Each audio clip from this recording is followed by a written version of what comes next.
Olá pessoal, bem-vindos e bem-vindas ao nosso canal Geoconhece Online.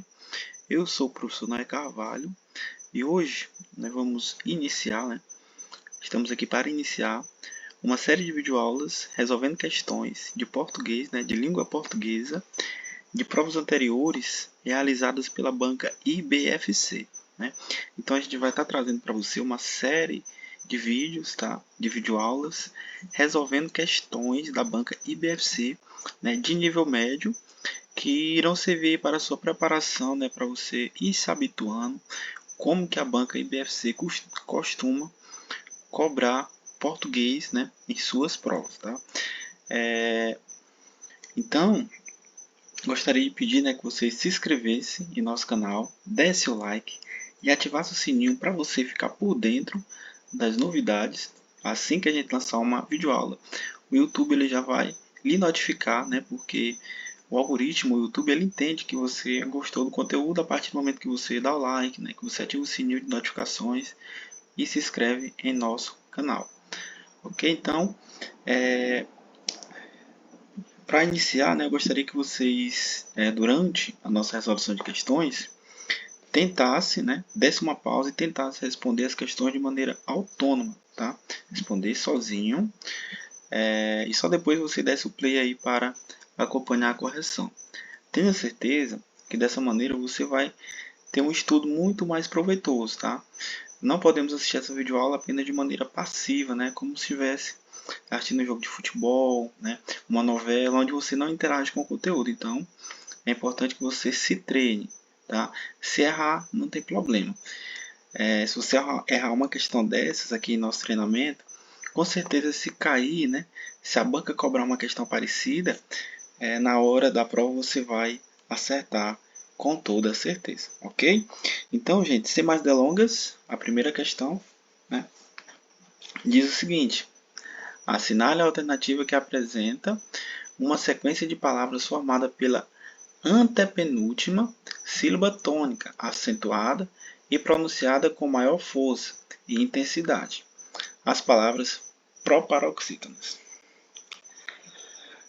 Então, o que a questão está pedindo? Então, ele dá o conceito de proparoxítonas, que são as palavras formadas pela antepenúltima sílaba tônica, mais forte, acentuada, todas as proparoxítonas são acentuadas. Então a gente tem que ver qual a sequência de palavras aqui onde todas elas são proparoxítonas.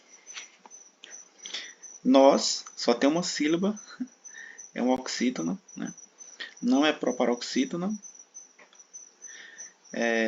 Mantém.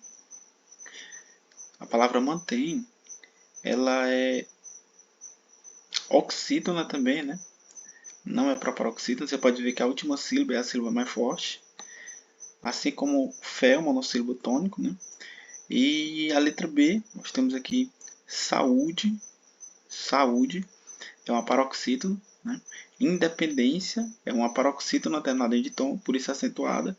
Violência, paroxítona alternada em tom, por isso que é acentuada também. Letra C, econômico, Observe que a antepenúltima sílaba de econômico é a mais forte, A antepenúltima. Co é a última, mi é a penúltima e non é a antepenúltima. Então, econômico, ela está aqui a sílaba tônica está na posição proparoxítona, por isso ela é acentuada. Agora a gente vai passar aqui âmbito, Âmbito. Âmbito também, a sílaba tônica está aqui na posição proparoxítona, tá? Se você fosse fazer a separação silábica, ficaria assim: econômico,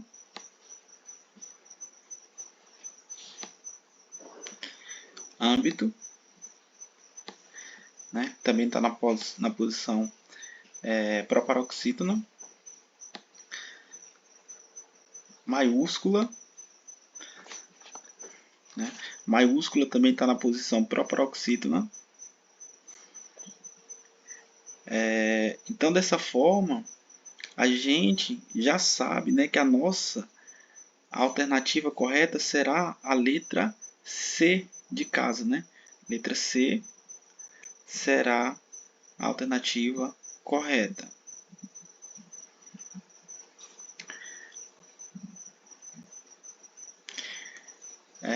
Maiúscula, né? Tava só terminando aqui de separar, tá? Só para comprovar, né, que o us está na posição proparoxítona.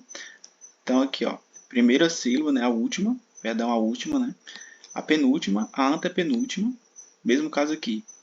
A última, a antepenúltima, a penúltima e a antepenúltima, a última, a penúltima e a antepenúltima. Observe, né, que em todos esses casos está aqui na posição, são proparoxítonos, né? A gente sabe que todas as proparoxítonas são acentuadas, portanto a letra C já se configura como a alternativa correta. Não é uma questão bem fácil aqui de acentuação gráfica, tá? Então, política. Política é uma proparoxítona, mas tem as outras aqui, ó, dirão. Dirão é uma oxítona. E equilíbrio. Equilíbrio, ela é uma paroxítona, né, terminada em ditom. Então se configura assim mesmo a letra C, né, que é monossílabo, monossílabo, e educação é uma oxítona. Então a letra C é a alternativa correta na primeira questão. Então aqui só para explicar, né, a classificação das palavras com mais de 2 sílabas, né? Nós temos as oxítonas, onde a última sílaba é a sílaba tônica, como cipó, tatu, saci, etc. E a paroxítona, quando a penúltima é a sílaba tônica, né? Caneca, peneira, saúde, etc. E as proparoxítonas é a antepenúltima sílaba tônica, né? Que é justamente o que a questão pedia, né? Médico, árvore, pálido, né? Espero que tenham acertado a questão número 1. A questão número 2 diz o seguinte: leia a explicação sobre a acentuação e identifique o sinal utilizado na formação da crase. Tá? Então, nós temos aqui uma explicação, né, sobre a acentuação, sobre a crase, e a gente tem que identificar, né, o nome, o conceito do sinal que é usado na crase. Okay? Então, assim, os acentos são notações léxicas, né, empregadas sobre algumas vogais para indicar a sílaba tônica ou para indicar a fusão entre elas, né, de acordo com Bezerra, né?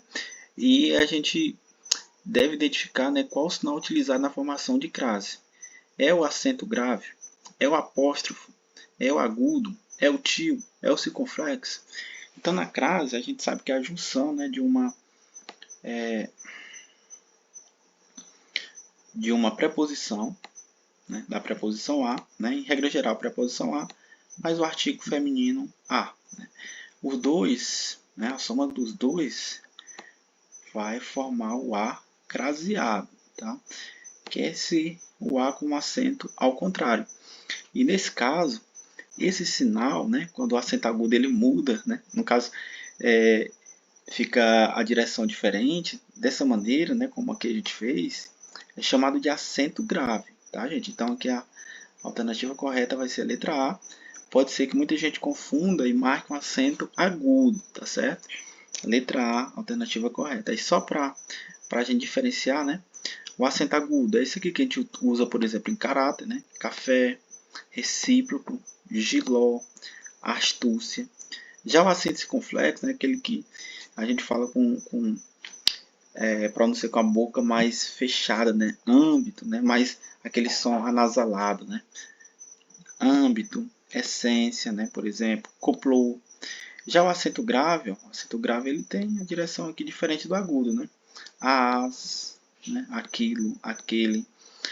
Ok? Espero que tenha ficado entendido. Questão número 3. Vamos lá. Observe a oração abaixo. O que a oração diz? Respeito é essencial. O que é essencial? Respeito. A gente vai fazer a análise sintática mais na frente, mas vamos dar continuidade aqui para ver o que a questão está pedindo. Assinale a alternativa que descreva corretamente a oração, sintaticamente e ou seus termos essenciais. Então a gente tem que marcar, né, a opção, né, que descreve corretamente as funções sintáticas aqui, né, como eles se classificam do ponto de vista da análise sintaxe. Então, a letra A. Oração subordinada substantiva predicativa do sujeito. Aqui só tem uma oração. E para ela ser subordinada, tinha que ter uma oração principal, tinha que ter duas. Então, aqui já não é a letra A. Descarta a letra A. Vai eliminando. Letra B. Oração formada por sujeito simples e predicado nominal. Vamos ver. Borracha. Vou apagar aqui. Para a gente fazer uma análise mais detalhada, né? Vamos lá. Respeito é essencial. O que é essencial? É o respeito. Então, respeito vai ser o sujeito. Para a gente saber o sujeito, a gente faz aquela pergunta, né? O que, né? Ao verbo, o que, o qual, né? No caso aqui, o que é essencial? É o sujeito. É o respeito, perdão, que no caso é o sujeito. E todo o restante, daquele que não é sujeito, é o predicado, ok? No caso, aqui a gente vai ter apenas um sujeito simples, porque tem apenas um núcleo, né? O núcleo respeito. Então aqui vai ser um sujeito simples. O verbo é o verbo é, que é um verbo de ligação, né? E essencial, né? O verbo mais o termo essencial vai ser o predicado. Vou colocar aqui um P de predicado. E esse predicado, ele é formado por um verbo de ligação, um VL aqui, né? Verbo de ligação. No caso aqui vai ser, como é formado por um verbo de ligação, é um predicado nominal. Então aqui a letra B fala em oração formada por sujeito simples, respeito, apenas o núcleo, e predicado nominal. Né? Predicado nominal. Exatamente, letra B será a nossa alternativa correta. No caso, oração coordenada assindética aditiva, não, aqui não tem nada a ver. Letra D, oração formada por sujeito oculto, a gente sabe, dá para ver, né, o sujeito, dá para identificar o sujeito na frase. Né, ele está aqui exposto, explícito. Né? Então, também não é a letra D. E letra E, oração formada por sujeito composto. Sujeito composto é quando ele tem dois núcleos e não há predicado. Claro que não, totalmente errada. Realmente a letra B vai ser a nossa resposta.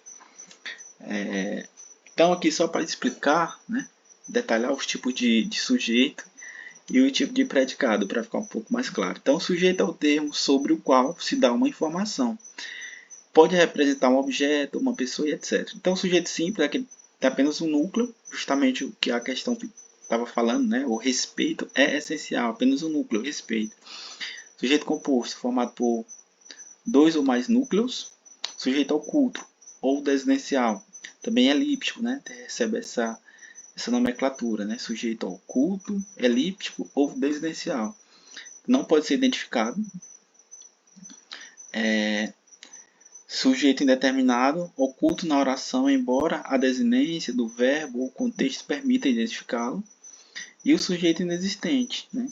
Geralmente aqui é formado por verbo impessoal, né? O verbo haver, né? Fenômenos da natureza, por exemplo, também. O sujeito inexistente. Já o tipo de predicado é uma declaração que se faz, né, sobre o sujeito, é a informação em si. O sujeito é aquele que a gente diz algo sobre ele. Já o predicado é o que está se dizendo sobre o sujeito. Então, o predicado ele pode ser verbal, tá? Quando apresenta um verbo significativo como núcleo do predicado. Isso quer dizer que o verbo se organiza isso quer dizer que o predicado se organiza em torno desse verbo. E há também o predicado nominal, que ele é formado por um verbo de ligação. Não significativo é justamente o que tinha na questão, né? Um verbo de ligação, o verbo ser. É um predicativo do sujeito, né? O termo que fornece uma informação sobre o sujeito por meio desse verbo de ligação. E o predicado verbo nominal,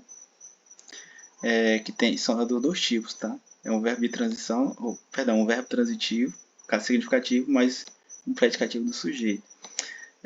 Ou um verbo transitivo mais o objeto e um predicativo do sujeito.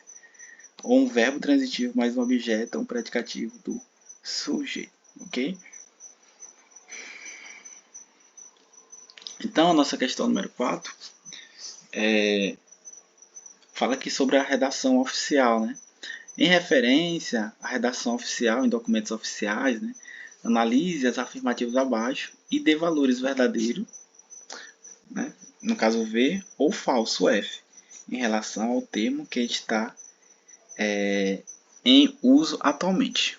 Vamos lá, a primeira afirmativa diz o seguinte: o termo digníssimo é usado atualmente em comunicações oficiais, acompanhado do termo ilustríssimo para autoridades em geral. Não, gente, esses termos eles não são usados em comunicações oficiais, tá? Então que essa primeira afirmativa ela vai ser falsa. Quando ela já é, né, por ela ser falsa, a gente já vai eliminar a letra A, começa com V, a letra D e a letra E, né? Só restou a letra B e a letra C. Vamos lá. O termo doutor também é usado atualmente em comunicações públicas e oficiais, posto que é um pronome de tratamento mais recorrente na redação oficial. Claro que não, né? É um pronome de tratamento. Doutor não é um pronome de tratamento, né? Nas redações oficiais. Né? Isso aqui essa afirmativa está totalmente equivocada. Tá? A gente vai trazer as explicações mais profundas à frente. Então, FF, né, já pode anotar que a letra C vai ser a nossa alternativa correta. Tá? Então, obrigatoriamente aqui o terceiro já vai ser verdadeiro. Vamos lá, o termo Vossa Excelência é usado nos poderes executivo, legislativo e judiciário. Exatamente, né? Chama-se o presidente, né? O prefeito, governador de Vossa Excelência, assim como os deputados, senadores, né? Vereadores, juízes. Tá? Então, em relação aos termos anteriores, vamos lá. Em comunicações oficiais, está abolido o uso de tratamento digníssimo, ou seja, não podemos usar digníssimo. As autoridades arroladas na lista anterior. Tá? Então, a dignidade é um pressuposto para que se ocupe qualquer cargo público, sendo desnecessária sua repetição e evocação. Né? Sua repetida evocação. Vamos lá. A respeito de ilustríssimo, né? Ilustríssimo, fica igualmente dispensado o emprego do superlativo ilustríssimo, né? Para as autoridades que recebam o pronome de tratamento de Vossa Senhoria e para particulares. É suficiente o uso do pronome de tratamento Senhor, ok? Então acrescente-se que doutor não é uma forma de tratamento, como eu já falei anterior, doutor não é uma forma de tratamento, e sim um título acadêmico. Evite usá-lo indiscriminadamente, né? Como regra geral, empregue apenas em comunicação dirigida a pessoas que tenham tal grau, né, por ter concluído um curso universitário de doutorado, ok? Então, só para conferir o gabarito, né, primeira questão, letra C, a gente marcou letra C, né? Segunda, a gente marcou letra A, só para conferir. Terceira, letra B, certo? E a quarta, letra C, ok. Então, gente, essa foi a nossa videoaula número 1, né? A gente em breve está trazendo a número 2, então não deixe de se inscrever, de ativar o sininho, de dar o like, ok? Então, espero que tenha gostado. Até o nosso próximo vídeo. Um abraço a todos, até mais.